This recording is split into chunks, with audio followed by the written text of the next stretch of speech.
What's up, guys? Welcome back to the shop. We're in here with the IROC again. Gonna go ahead and redo the front suspension on this car. So last episode with this car, we did the fuel pump, and we went ahead and we greased up the polyurethane bushings that were in the lower control arms and the panhard rod, and we went ahead and we put some new shocks and some fresh lowering springs on it. So this episode we're going to focus on the front suspension, and then I really want to go ahead and drive this thing.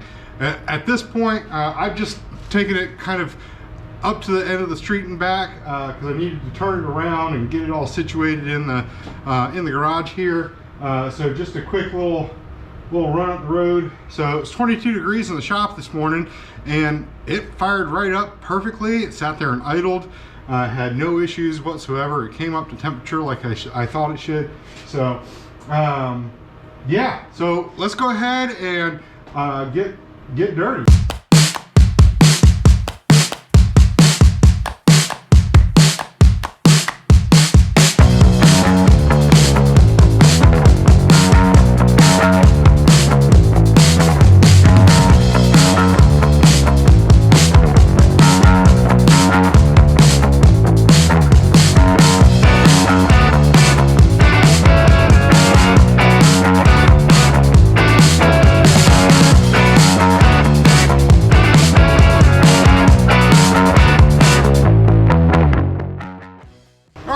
Too bad. I was able to get all that knocked out pretty quick. I got the control arm off.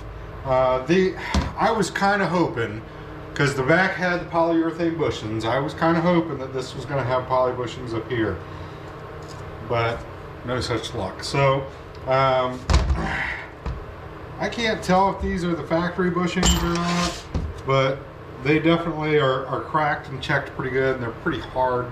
So we're gonna go ahead and knock those out. I've got some fresh ones, and the ball joint's pretty crunchy. So I'm gonna go ahead and, doesn't have a lot of play in it, but it's very crunchy. So I'm gonna go ahead and put a fresh one of those in as well. So we're gonna use,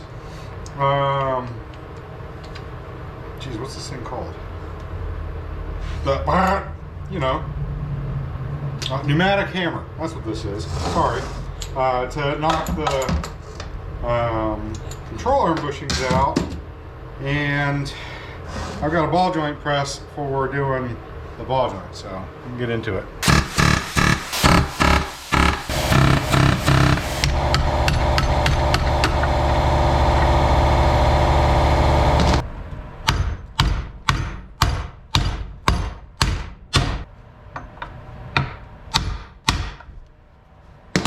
All right.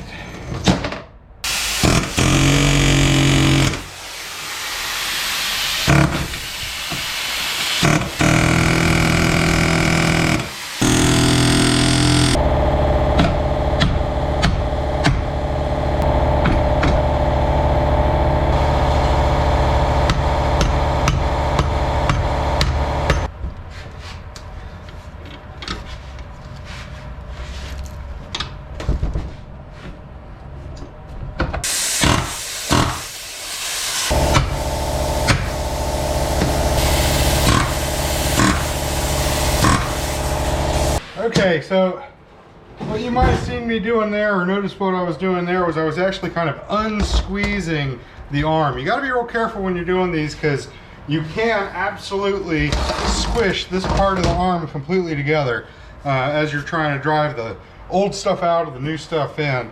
So it's kind of a dance where, you know, like, I mean, I've got a press. I don't know if you can see it behind me or not, but trying to stick this thing in the press typically doesn't work out that well. There's not a whole lot of clearance for everything to be, and then on top of that, you will absolutely just squish this all to pieces. So like I said, it's kind of a dance, getting in there and being able to kind of unbend as you're doing it and everything else, and so you'll figure it out. So let's go ahead and get this ball joint swapped out.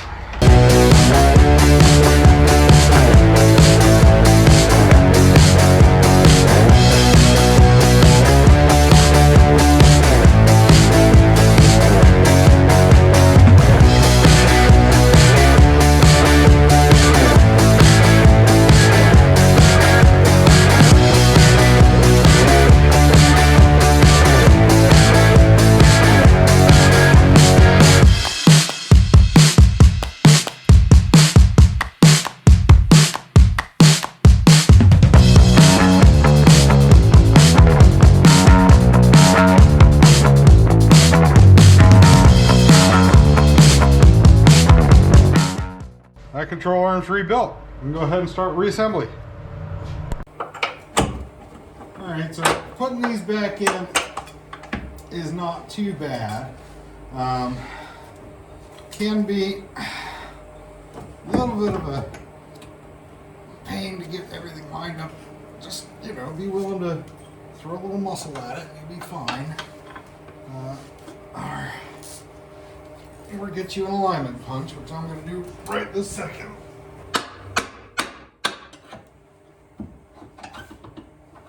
All right.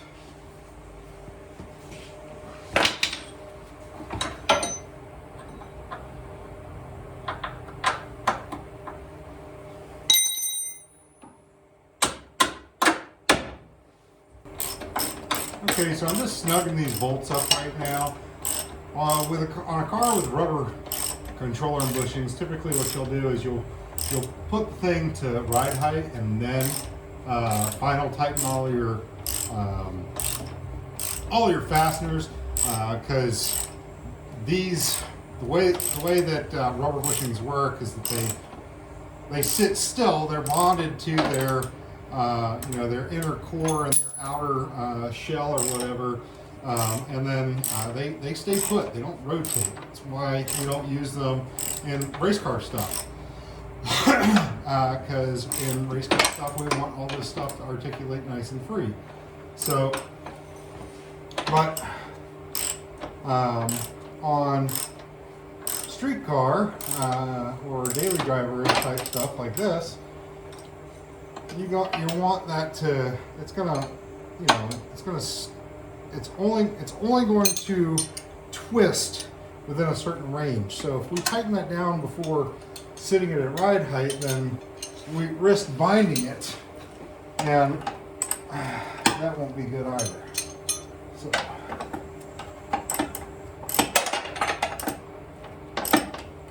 all right, we got our new strut mount all lined up back where I had the original.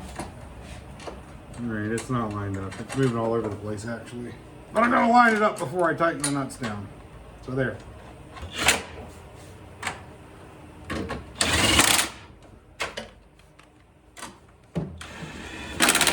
And that will get us close enough to get us to an alignment shop. So that's really all I'm looking for here. I mean, yeah, we can dial it in even better than this, but for now, really all I want to do is make sure that it can drive without, completely destroying the tires. Oh, sorry, can't see nothing.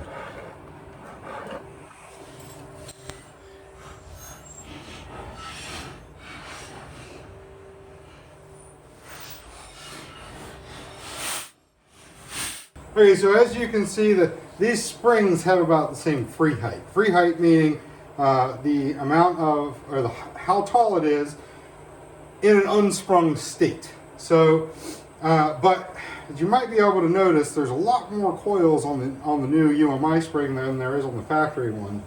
In the factory one, you can see where we actually had cut this probably 2 coils worth, based on kind of how low it was and everything else. So one thing that I will note, the UMI has a flat coil, and this goes up.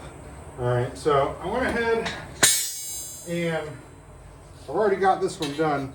So basically, this is the spring isolator that comes factory, and they tend to flop all over the place when you're getting them installed. So I went ahead and just took a quick little bit of electrical tape and threw it on there to keep it from falling off while I'm getting this in. So make sure when you put these in, these index into the spring pocket. So there's a little index right there. If that pigtail doesn't sit quite right, then it's not gonna sit well.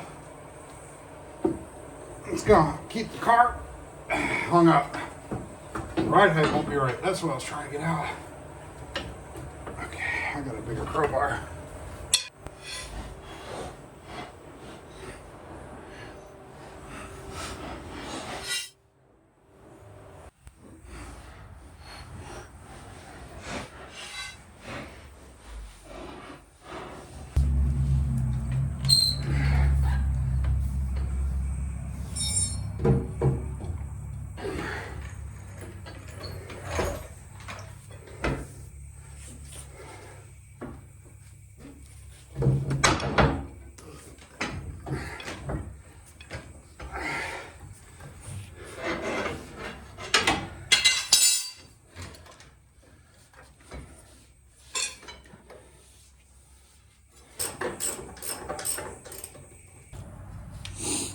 Well, I would say we probably got all that we could out of the brake pads. Of course, I didn't get brake pads, so there's that.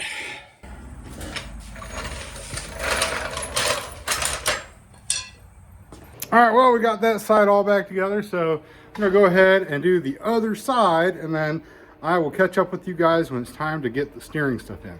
Okay, so I went ahead and got the steering linkage off the car. This really, I mean, these tie rods, they come apart pretty easy. Just more or less smack them with a hammer and they come right out. So, so reinstalling this stuff really isn't bad. It's mostly just, you know, I mean, this stuff is just nuts and bolts more or less. So, but a couple of things that I wanted to go over with you real fast. First off, when you have inner and outer tie rod ends, they are opposite threaded, as in like one is right hand thread and one is left hand thread. On a third gen, to make it to where you can grease the inner tie rod ends, they have the Zerk fitting on the end here, because if it was on the back cap, well, that would be up against the K-member. So they have them kind of on the end here, and that's the easiest way to tell the difference between an inner tie rod end and an outer tie rod end. So an outer tie rod end has the Zerk fitting on the bottom like you normally see. So, so grab an inner and an outer, grab a tie rod adjuster, and then what I do is I just lay the stuff up together.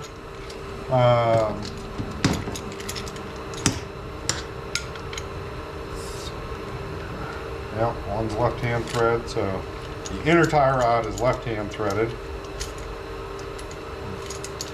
Get them about evenly threaded in, and then you can just spin spin the adjuster, and it will tighten up both sides together. And yeah, so, and then just kind of eyeball it about the same length as the existing stuff, and this will be good enough to be able to get you to the alignment shop. Now, if you wanted to do a string, you know, an at-home string alignment, and do toe and stuff like that, obviously you can do that. That is perfectly okay. Oh man, got old grease all over my brand new piece of parts. But in general, this is really sufficient in terms of getting you to the alignment shop. Because you know, average Joe is not going to do their own alignment, and I perfectly understand that. We'll probably get it pretty close here. You know, I may actually bust out the strings at some point and put them on there, but yeah, we'll see. Right now, I just want to get the thing where it'll drive again. We can kind of go from there. So I'll go ahead and do the other side and get the stuff on the car.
All right, well, we are back on the ground, and I gotta say, this thing looks a ton better already. So we'll get it out and get it around the block a few times so we can see if we can't get that the springs to settle a little more, which they may. But as it is, we raised the car up probably an inch and a half. So, but it's got a pretty nice even wheel gap front and back. And now I don't feel like we're gonna smash the front bumper on everything.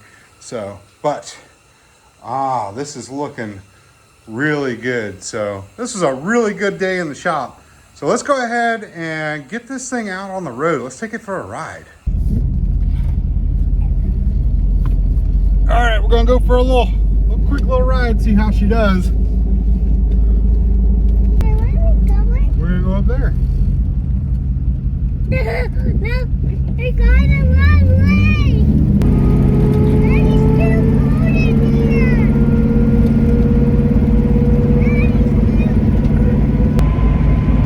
Well, the gears definitely make noise. I'm guessing that at some point I'm gonna have to crack this thing open and take a look at it. The car is driving fairly straight, which is not too bad considering we just replaced all those steering parts and it's not been to the alignment shop yet. Got a little bit of a right-hand pull. Not too terrible.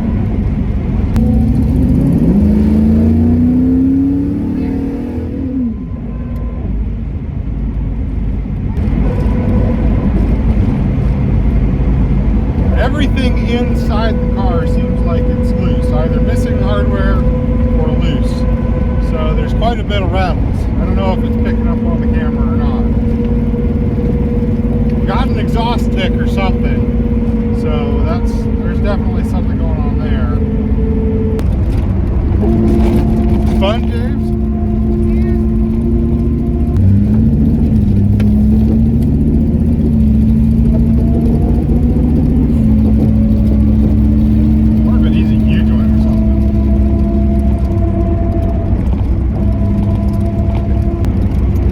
Fast?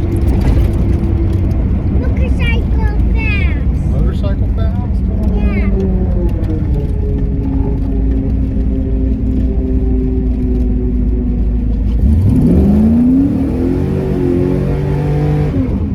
Oh. This one tire's pretty good. Didn't expect that.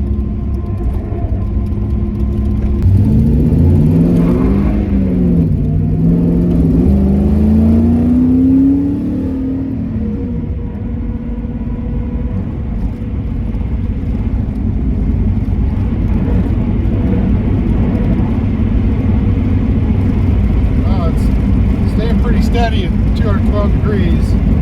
That's hotter than I like them to run, but that's really normal operating range. Overall, first impressions are pretty good. Seems like it's pretty solid. We've got a lot of good stuff to work on here. But yeah, stay tuned. We'll go into this car some more here in future episodes. But thanks for coming by, and we'll see you next time. Bye-bye.